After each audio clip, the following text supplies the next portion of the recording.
आणि म्हणूनच या ठिकाणी 12 लाखापेक्षा जास्त नोंदणी आता झाली आहे, पण आपलं टार्गेट 25 लाखाचं आहे। 25 लाखाची नोंदणी आपण पूर्ण करणार आहोत। आणि पूर्वी कामगारांकरता केवळ 38 कोटी रुपये खर्च झाले होते। या सरकारमध्ये आतापर्यंत 450 कोटी रुपये खर्च झाले आहेत। आज पुन्हा 104 कोटी रुपयाचा धनादेश हा आपण त्या ठिकाणी सुपूर्द केला आहे। आणि हा जो आमच्याकडे पैसा आहे हा आमचा पैसा नाही, आम्ही या पैशाचे विश्वस्त आहोत।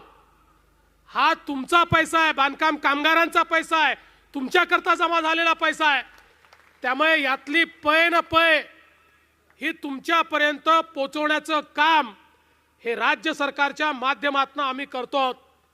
आणि मला आनंद आहे, ज्या योजना आपण सुरू केल्या, नोंदणी केल्यानंतर त्याला थेट निधी देण्याची योजना असेल, टूल किट देण्याची योजना असेल, प्रशिक्षण देण्याची योजना असेल, आज अत्यंत चांगल्या प्रकारे महारेरा आणि क्रेडाई यांच्या माध्यमातून उत्तम अशा प्रकारचा करार या ठिकाणी झाला की ज्या करारामध्ये 500 ट्रेनर आपण तयार करणार आहोत आणि त्या माध्यमातून प्रत्येक बांधकाम कामगाराला ट्रेनिंग देणार आहोत।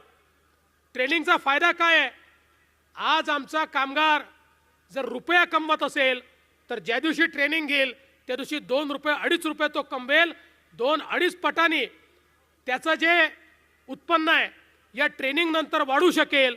आणि म्हणून अत्यंत महत्त्वाचं अशा प्रकारचे ट्रेनिंग आपण त्या ठिकाणी करतोय। यासोबत त्या कामगाराच्या आरोग्याचा विषय असेल, आमचे माननीय पंतप्रधान नरेंद्र मोदीजींनी आयुष्यमान भारत योजना सुरू केली आणि या योजनेच्या अंतर्गत प्रत्येक गरीबाला 5 लाखापर्यंत उपचार मोफत मिळाला पाहिजे अशा प्रकारचा निर्णय घेतला। आम्ही देखील महात्मा फुले जनआरोग्य योजना सुरू केली आणि आता या सगळ्या योजनांच्या सोबत कुठे जर काही राहिलं असेल तर कामगार विभागाने तुमच्याकरता देखील योजना सुरू केली। या तिन्ही योजना एकत्रितपणे त्याचा लाभ आमच्या कामगारांना या ठिकाणी मिळणार आहे। त्यामुळे आता कुठलाही कामगार आजारी पडला किंवा त्याच्या कुटुंबात कोणी आजारी पडलं, कितीही महागाचं ऑपरेशन करण्याची आवश्यकता पडली तरी देखील चिंता करण्याचं कारण नाही आहे। सरकार तुमच्या सोबत आहे। तुमची सगळी उपचाराची व्यवस्था, तुमचे सगळे ऑपरेशन हे मोफत करण्याचं काम हे आता या योजनांच्या माध्यमातून होणार आहे आणि त्यामुळे कोणालाही आरोग्याची चिंता करण्याची आवश्यकता नाही आहे।